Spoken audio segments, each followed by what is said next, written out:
Hi, welcome to all of you. आज का जो टॉपिक है हमारा वो है डायबिटीज़ मेलिटस।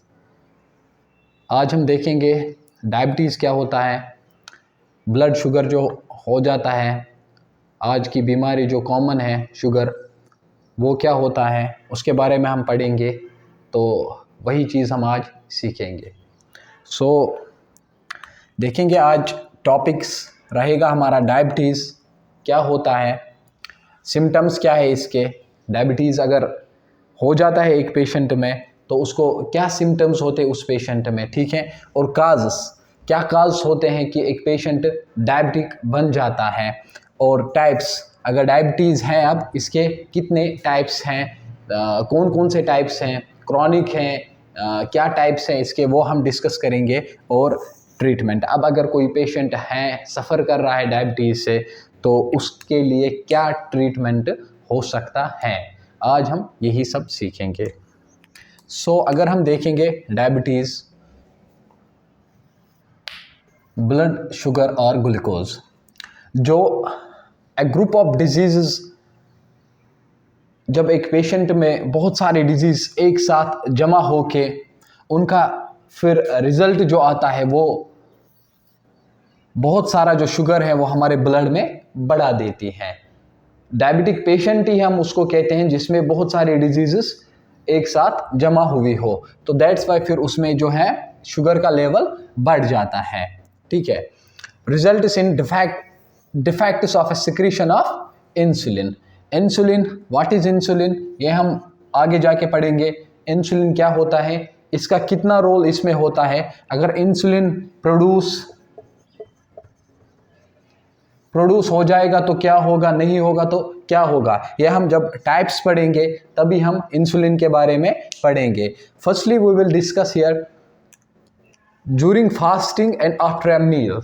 अगर हम देखेंगे ड्यूरिंग फास्टिंग एक पेशेंट का जो ब्लड शुगर लेवल है वो क्या होना चाहिए, एंड आफ्टर अ मील जब हम कुछ खाते हैं उसके बाद अगर हम ब्लड शुगर लेवल चेक करें वो क्या होना चाहिए। तो ये दो जो है ये आपको याद रखने हैं, ये दो, क्योंकि आजकल जो भी पेशेंट्स जो ब्लड शुगर के पेशेंट्स होते हैं, डायबिटिक होते हैं, वो घर में ही जाके फिर खुद ही चेकअप करते हैं कि कितना है क्या है। ये दो टेबल्स मैंने बनाए हैं, इससे हम सीख सकते हैं।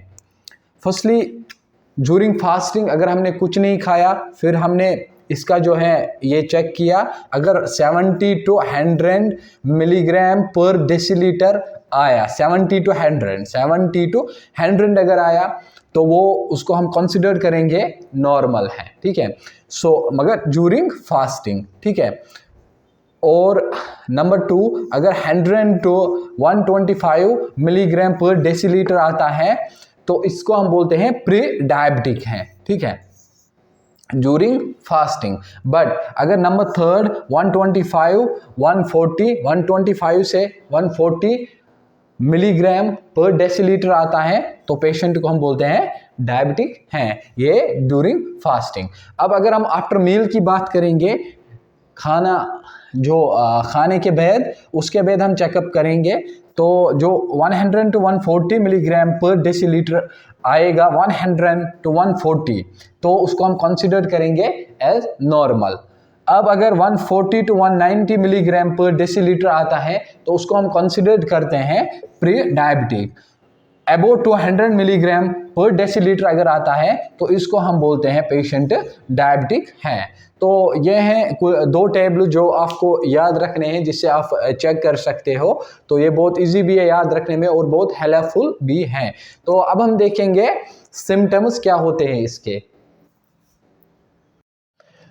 नाउ सिम्टम्स की अगर हम बात करेंगे इसके सिम्टम्स, तो इंक्रीज्ड थ्रस्ट, जो प्यास होती है बहुत ज़्यादा लगती है, एक डायबिटिक पेशेंट में बहुत ज़्यादा प्यास लगती है। तो पहला है फ्रीक्वेंट यूरिनेशन, यूरिनेशन बार बार करना, जल्दी जल्दी में यूरिन मतलब करना, बार बार आना फ्रीक्वेंटली, ठीक है। एक्सट्रीम हंगर, जो भूख होती है उन पेशेंट्स में बहुत ज़्यादा लगती है, भूख भी उनमें मतलब खा खा के भी भूख की लगती है, एक्सट्रीम हंगर। वेट लॉस हो जाता है उनमें, वेट लॉस रैपिडली,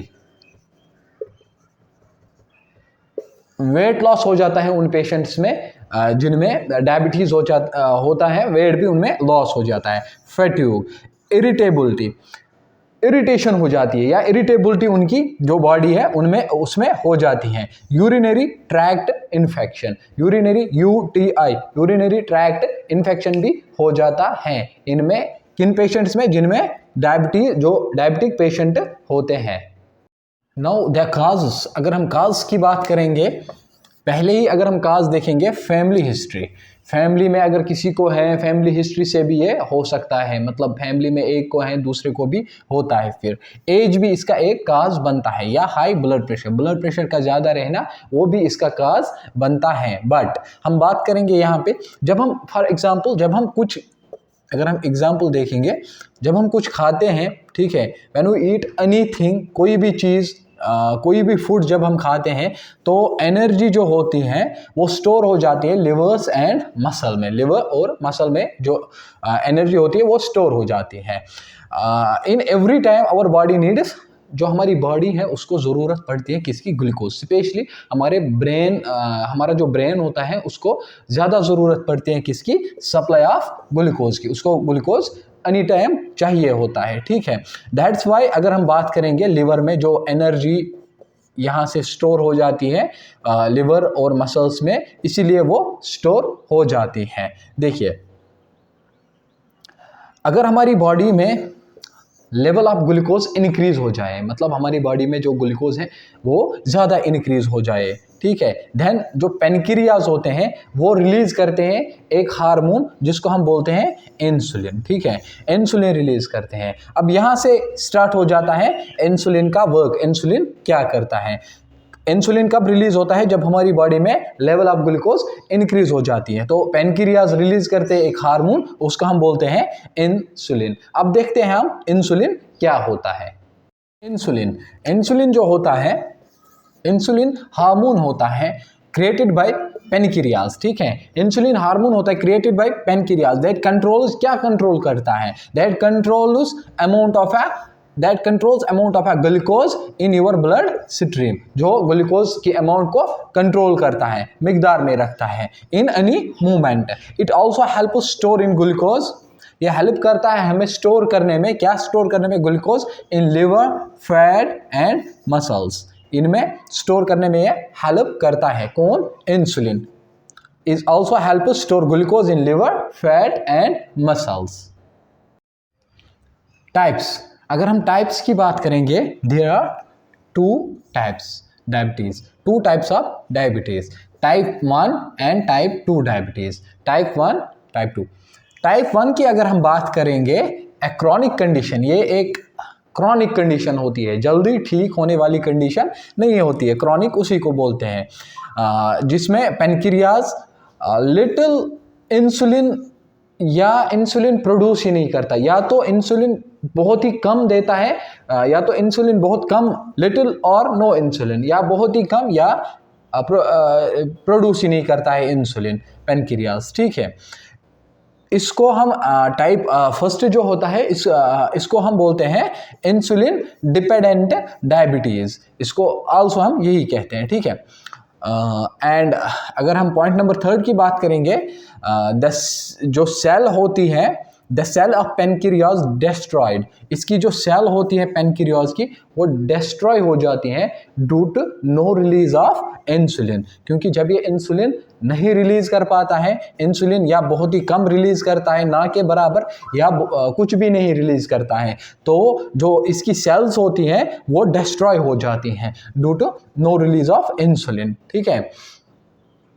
अब अगर ये इंसुलिन इंसुलिन का मेन काम है यहाँ पे, टाइप 1 में भी टाइप 2 में भी, जब इसने इंसुलिन रिलीज ही नहीं किया तो glucose will not be converted into glycogen, जो ग्लूकोज है वो कन्वर्ट नहीं हो जाएगा ग्लाइकोजन में। जब ग्लूकोज कन्वर्ट नहीं हो जाएगा ग्लाइकोजन में, then the level of glucose जो है वो ऑफ कोर्स इंक्रीज हो जाएगी, एंड जब इंक्रीज हो जाएगी किसकी लेवल, ग्लूकोज की लेवल बॉडी में इंक्रीज हो जाएगी। जब लेवल ऑफ ग्लूकोज इंक्रीज हो जाएगी बॉडी में, देन शुगर ऑल्सो इंक्रीजेस, सीधी सी बात है, जब लेवल ऑफ ग्लूकोज इंक्रीज हो गई बॉडी में, क्यों इंक्रीज हो गई? क्योंकि इंसुलिन रिलीज नहीं हुआ, इसलिए भी इंक्रीज हो गई क्योंकि ग्लूकोज जो है ग्लाइकोजन में कन्वर्ट नहीं हुआ। जब कन्वर्ट नहीं हुआ, क्यों कन्वर्ट नहीं हुआ?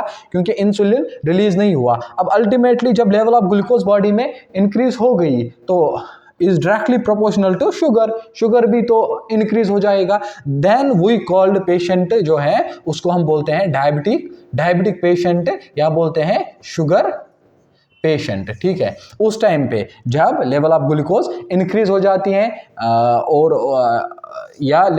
जब लेवल ऑफ ग्लूकोज इंक्रीज हो जाती है तो सीधी सी बात है शुगर भी इंक्रीज हो जाता है, तो हम कहते हैं ये पेशेंट जो है शुगर पेशेंट है। Now we will discuss type 2 diabetes. Type 1 हमने टाइप 1 ऑलरेडी डिस्कस किया, अब हम करेंगे टाइप 2। टाइप 2 जो होता है ऑल्सो कॉल्ड इंसुलिन इंडिपेंडेंट, इसको हम बोलते हैं insulin independent diabetes, also called है क्रॉनिक कंडीशन। ये भी एक लॉन्ग टर्म जो होती है वो क्रॉनिक कंडीशन बन जाती है, ठीक है।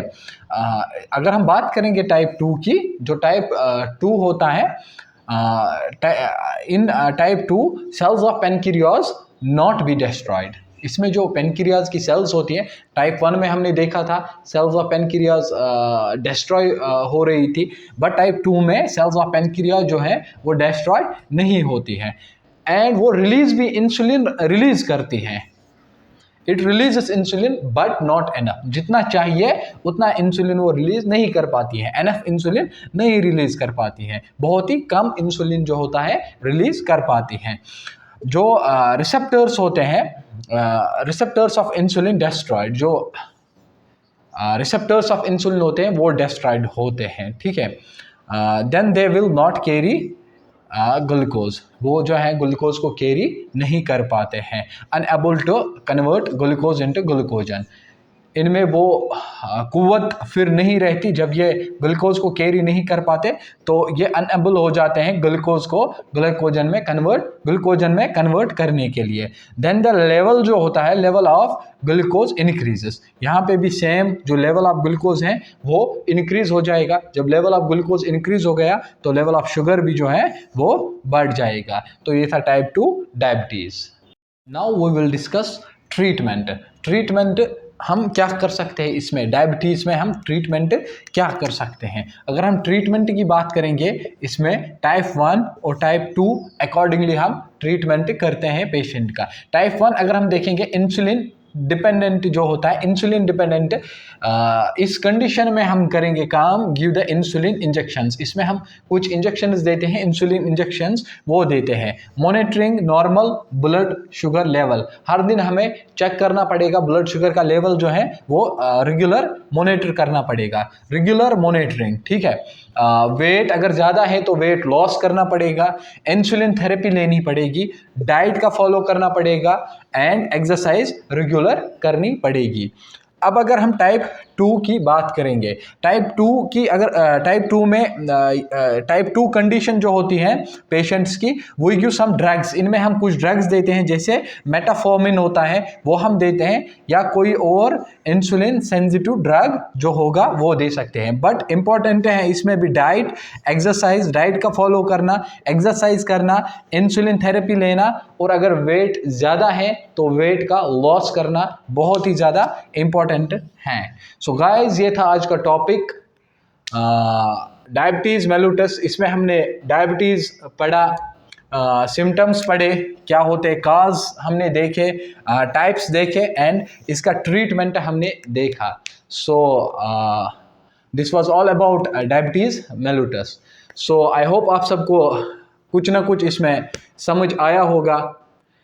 अगर आपको कुछ भी इसमें अच्छा लगा, कुछ भी सीखने को मिला, तो चैनल को सब्सक्राइब कीजिए, लाइक कीजिए, शेयर कीजिए, और कोई भी क्वेश्चन होगा वो कमेंट्स में ज़रूर बताइए। Thank you so much.